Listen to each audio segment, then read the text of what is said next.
ಮಾಧ್ಯಮ ಬಂಧುಗಳಿಗೆ ಮತ್ತೊಮ್ಮೆ ಈ ಶುಭ ದಿನದ ಹಾರ್ದಿಕ ಶುಭಾಶಯಗಳನ್ನು ಸಲ್ಲಿಸ್ತಾ ತಮ್ಮೆಲ್ಲರಿಗೂ ದುರ್ಗಾದೇವಿ ದೇವಸ್ಥಾನ ಟ್ರಸ್ಟ್ ಕಮಿಟಿ ಸೋಮದಿರಟ್ಟಿ ತಾಂಡ ನಂಬರ್ 1 ಇದರ ಧರ್ಮದರ್ಶಿಗಳಾದಂತಹ ಡಾಕ್ಟರ್ ಜಗನು ಮಹಾರಾಜ್ ಅವರ ಪರವಾಗಿ ಇಂದಿನ ಈ ಪತ್ರಿಕಾಗೋಷ್ಠಿಗೆ ತುಂಬ ಹೃದಯದ ಹಾರ್ದಿಕ ಸ್ವಾಗತ ಸುಸ್ವಾಗತನ ಕೋರ್ತಾ ಇದ್ದೇನೆ.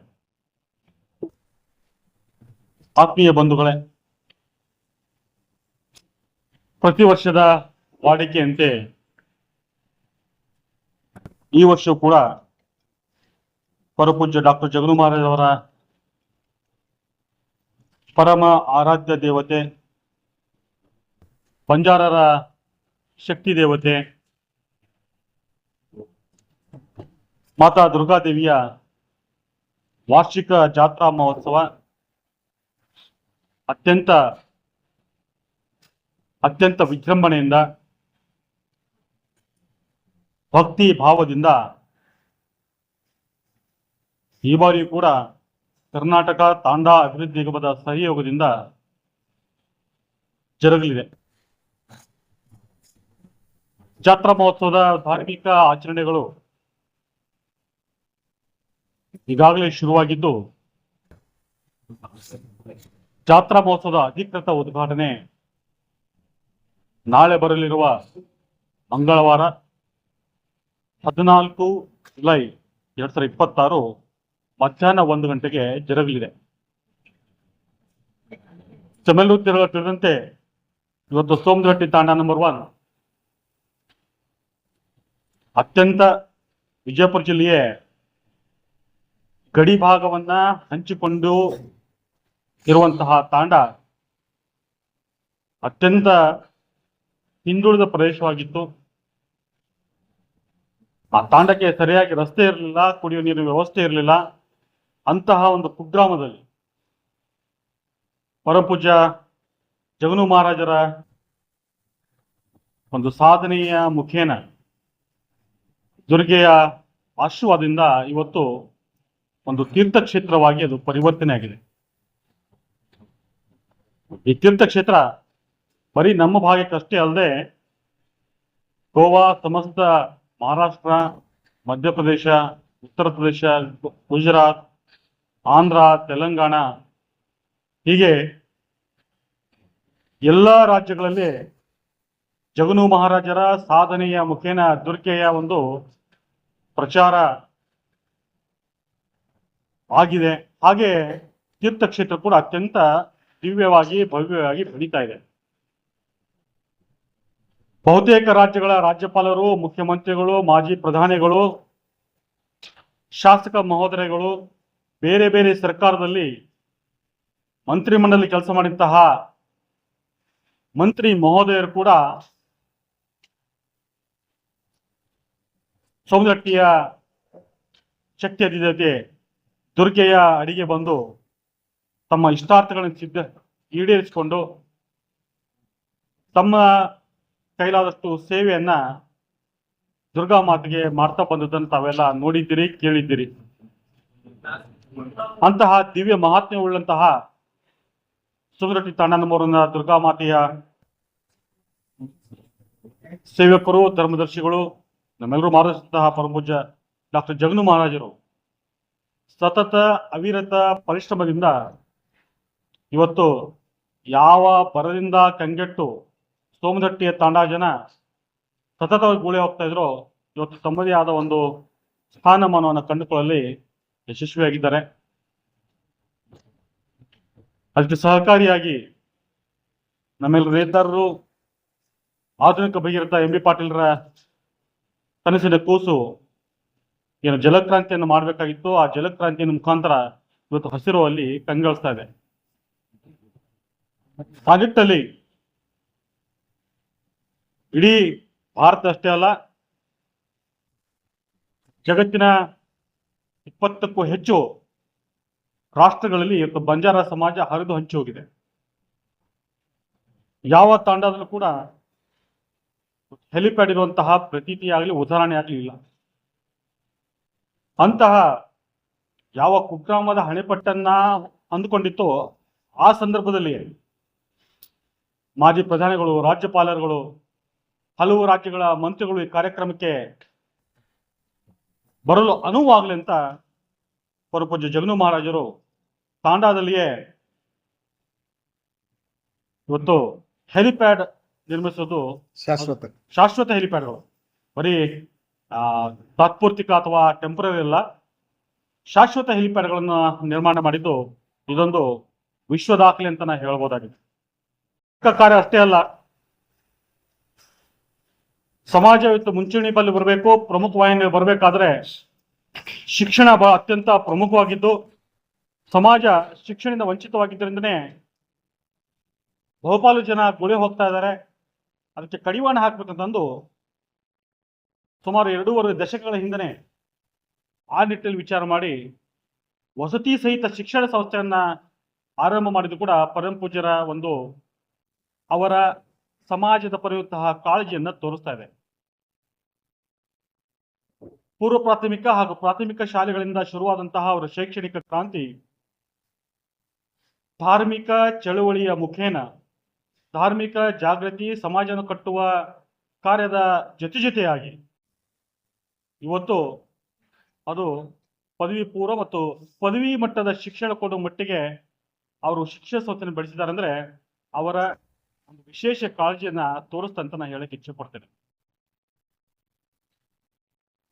ಮೊದಲು ತಾಂಡಾದ ಮಕ್ಕಳು ಅಕ್ಕಪಕ್ಕದ ಗ್ರಾಮಗಳಿಗೆ, ಹೋಬಳಿ ಪ್ರದೇಶಕ್ಕೆ ಅಥವಾ ತಾಲೂಕು ಪ್ರದೇಶಕ್ಕೆ ಪೂರ್ವ ಪ್ರಾಥಮಿಕ ಹಂತ ಮುಗಿದ್ರೆ ಪ್ರಾಥಮಿಕ ಶಾಲೆಗೆ ಹೋಗ್ಬೇಕಾದ್ರೆ 4, 5, 10 ಕಿಲೋಮೀಟರ್ ನಡ್ಕೊಂಡು ಹೋಗಿ ತಮ್ಮ ಶಿಕ್ಷಣವನ್ನ ಪೂರೈಸುವಂತ ಒಂದು ಸಂದರ್ಭ ಇತ್ತು. ಆದ್ರೆ ಇದೀಗ ಪರಮ ಪೂಜ್ಯರ ಒಂದು ದೂರದೃಷ್ಟಿ, ಶಿಕ್ಷಣದ ಮೇಲೆ ಇರುವಂತಹ ಅವರ ಅಭಿಮಾನ, ಪ್ರೀತಿ, ಶಿಕ್ಷಣದಿಂದಲೇ ಏನಾದರೂ ನಾವು ಸಾಧಿಸಬಹುದಂತಹ ಅವರು ತಿಳ್ಕೊಂಡಂತಹ ಒಂದು ವಿಚಾರ ಇವತ್ತು ಸುತ್ತಮುತ್ತಲಿನ ಗ್ರಾಮದ ಮಕ್ಕಳು ಕೂಡ ತಾಂಡಾಗಳಿಗೆ ಮುಖ ಮಾಡಿದ್ದಾರೆ. ಅಂದ್ರೆ ಅವರೊಂದು ಸಾಧನೆಗೆ ಒಂದು ಜ್ವಲಂತ ಉದಾಹರಣೆ ಅಂತ ಹೇಳಕ್ ಇಚ್ಛೆ ಪಡ್ತೇನೆ. ದುರ್ಗೆಯ ಸೇವೆ ಮುಖೇನ ಇವೆಲ್ಲಕ್ಕೂ ನೈಜ ರೂಪದಲ್ಲಿ ಬರುವಂತೆ ಮಾಡಿ ಇಡೀ ದೇಶದ ಗಮನ ಜಾತ್ರಾ ಮಹೋತ್ಸವ ಸಂದರ್ಭದಲ್ಲಿ ಒಂದು ಕುಗ್ರಾಮ ಸೋಮದೇವರ ಹಟ್ಟಿಗೆ ತಾಂಡಾಕ್ಕೆ ಗಮನ ಬರುವಂತೆ ಮಾಡುವಂತ ಹೆಗ್ಗಳಿಕೆಗೆ ಅವರು ಪಾತ್ರರಾಗಿದ್ದಾರೆ.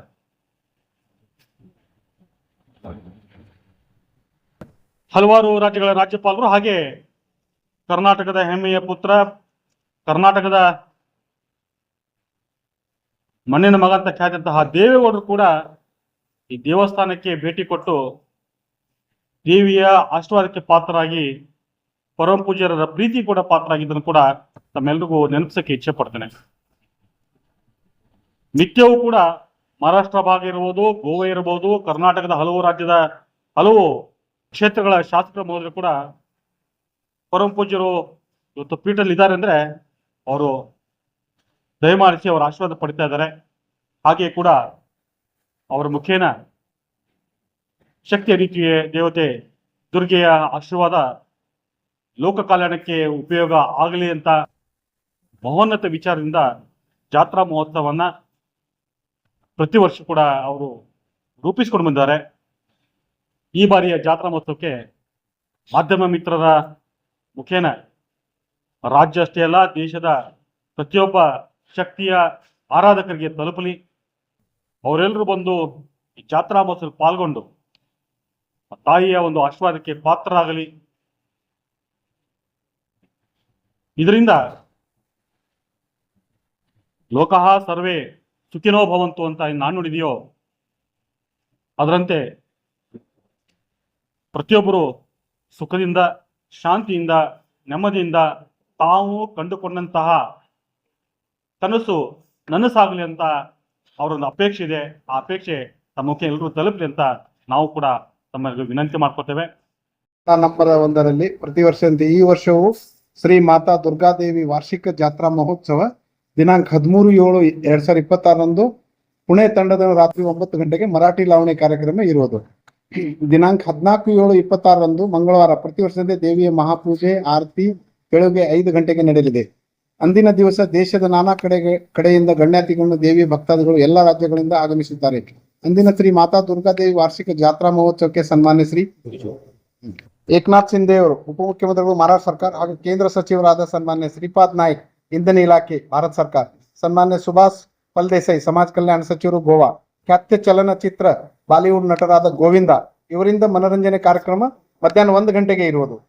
ಸನ್ಮಾನ್ಯ ಶ್ರೀ ಸಂಜಯ್ ರಾಠೋಡ್ ಜಲಸಂಪನ್ಮೂಲ ಸಚಿವರು ಮಹಾರಾಷ್ಟ್ರ ಸರ್ಕಾರ, ಸನ್ಮಾನ್ಯ ಶ್ರೀ ರುದ್ರಪ್ಪ ಲಮಾಣಿಗಳು ಸಭಾಪತಿಗಳು ವಿಧಾನಸೌಧ ಕರ್ನಾಟಕ ಸರ್ಕಾರ ಬೆಂಗಳೂರು, ಶ್ರೀ ರಮೇಶ್ ಜಿಗಜಿಣಗಿ ಲೋಕಸಭಾ ಸದಸ್ಯರು ವಿಜಯಪುರ, ಸನ್ಮಾನ್ಯ ಶ್ರೀ ಸಂಜಯ್ ಮಂಡ್ಲಿಕ್ ಲೋಕಸಭಾ ಸದಸ್ಯರು ಕೋಲ್ಹಾಪುರ, ಸನ್ಮಾನ್ಯ ಶ್ರೀ ಮೈಕಲ್ ಲೋಬೋ ಶಾಸಕರು ಗೋವಾ, ಸನ್ಮಾನ್ಯ ಶ್ರೀ ಜಾಟೋಟ್ ರಾಮಚಂದ್ರ ಉಪಸಭಾಪತಿಗಳು ವಿಧಾನಸೌಧ ತೆಲಂಗಾಣ, ಸನ್ಮಾನ್ಯ ಶ್ರೀ ಉದಯ ಸಾಮಂತ್ ಬೃಹತ್ ಕೈಗಾರಿಕೆ ಸಚಿವರು ಮಹಾರಾಷ್ಟ್ರ ಸರ್ಕಾರ, ಸನ್ಮಾನ್ಯ ಶ್ರೀ ಸಂಜಯ್ ದಿನಾ ಪಾಟೀಲ್ ಲೋಕಸಭಾ ಸದಸ್ಯರು ಮುಂಬೈ, ಸನ್ಮಾನ್ಯ ಶ್ರೀ ಧೈರ್ಯಶೀಲ್ ಮಾನೆ ಲೋಕಸಭಾ ಸದಸ್ಯರು ಹಾತ್ಕಲಂಗಡಿ ಕೋಲ್ಹಾಪುರ, ಸನ್ಮಾನ್ಯ ಶ್ರೀ ಯಶವಂತಗೌಡ ಪಾಟೀಲ್ ಶಾಸಕರು ಇಂಡಿ, ಸನ್ಮಾನ್ಯ ಶ್ರೀ CS ನಾಡಗೌಡ ಶಾಸಕರು ಮುದ್ದೇಬಿಹಾಳ, ಸನ್ಮಾನ್ಯ ಶ್ರೀ ಸುನೀಲ್ ಗೌಡ MLC ವಿಜಯಪುರ, ಸನ್ಮಾನ್ಯ ಶ್ರೀ ಪ್ರವೀಣ್ ಹಳ್ಳಿಕರ್ MLA ಹಾಗೂ ಸಚಿವರು ಗೋವಾ, ಸನ್ಮಾನ್ಯ ಶ್ರೀ ಕಪಿಲ್ ಮೋಹನ್ IAS ರಿಟೈರ್ಡ್ ಅಪರ ಮುಖ್ಯ ಕಾರ್ಯದರ್ಶಿಗಳು ಬೆಂಗಳೂರು, ಸನ್ಮಾನ್ಯ ಶ್ರೀ ರಮೇಶ್ ಬಾಣೋತ್ ಆಯುಕ್ತರು ಪೊಲೀಸ್ ಕಮಿಷನರ್ ಬೆಂಗಳೂರು.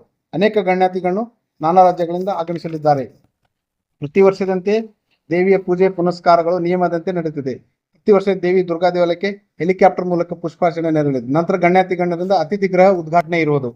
ಗಣ್ಯಾತಿ ಗಣ್ಯರು ಹಾಗೂ ಭಕ್ತಾದಿಗಳನ್ನು ಸಾರ್ವಜನಿಕರಿಗೆ ಮಧ್ಯಾಹ್ನ 1 ಗಂಟೆಗೆ ಹಿತೋಪದೇಶ ನೀಡುವರು. ನಂತರ ಅಂತಾರಾಷ್ಟ್ರೀಯ ರಾಜಸ್ಥಾನ್ ಮಧ್ಯಪ್ರದೇಶ ಕಲಾ ತಂಡಗಳಿಂದ ನೃತ್ಯ ಇರುವುದು.